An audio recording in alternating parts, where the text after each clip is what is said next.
So, welcome to our today's class. And in our today's class, it's gonna take about 10 minutes or so. You shall look at other resources that are attached. But here we are going to look at the communication process.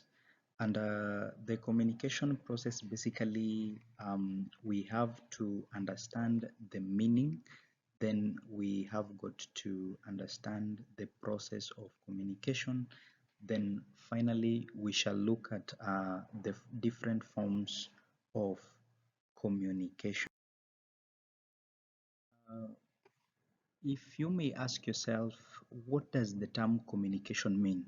This is a term that it's not very new to you, but at times you may fail to explain it as simple as it may sound.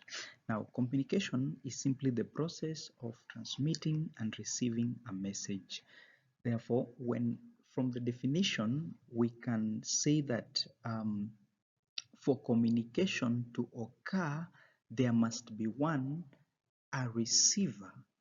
We must have the message, and we must also have the person sending the message, because we are saying communication is the process of transmitting and receiving a message. So you cannot transmit what has not been has not been released. So there's the transmission part and there is the receiving part. So basically that is the meaning of the term communication.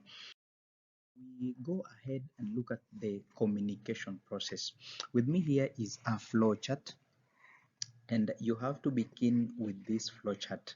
It begins at the source. Remember, just like a river begins at the source, even communication must have a source. Everything that flows, there must be a source to it.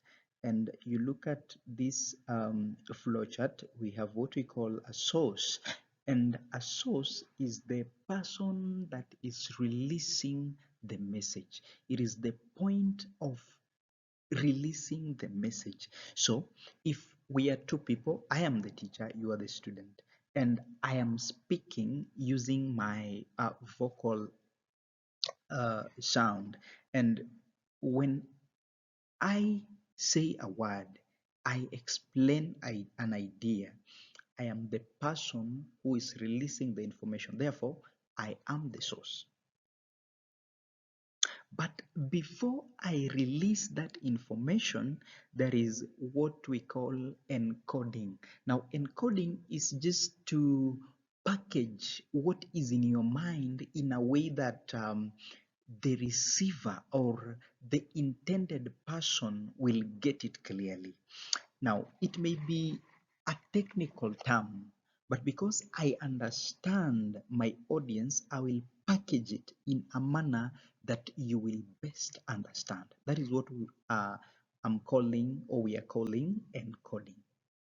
Now, apart from encoding, once you have encoded the message, and now when you are releasing the message, we must have what we call a channel. Now, which is the way through which you're getting this information? Now, for example, uh, you are learning right now on LMS, and on LMS, it's an online platform. So I presume that you are either using your mobile phone, your tablet, or your laptop. Therefore, that is the channel of communication. That mobile phone, that gadget, that laptop, that tablet, that computer that you're using to receive this information is the channel. Assuming we were talking on phone and I'm asking you some questions, therefore the phone will still be the channel of communication. Now, once this message has been carried through the channel, it is sent to the receiver, or it is released to the receiver. But remember, before the receiver gets the information, the receiver must decode. Decode means interpretation. The message that has been sent must be interpreted in a manner that will be gotten easily by the receiver. So basically that is it. Now once the receiver gets the information, then definitely he or she has to give the feedback to the source. So that's how the communication takes place. And then we also have the different forms of communication, whereby we're saying we have got the nonverbal communication. And nonverbal communication, this is a language that is used without actually releasing words or without actually verbalizing.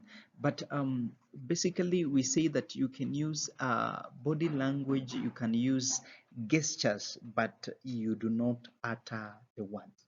Then we have got a written communication. Um, this is what is put down on paper, and you have things like posters, flyers, leaflets, magazines, emails, and so on and so forth. Then we also have the last form of communication, which we are calling the visual communication. So this is the visual display of information. Now, these are things that you can watch basically.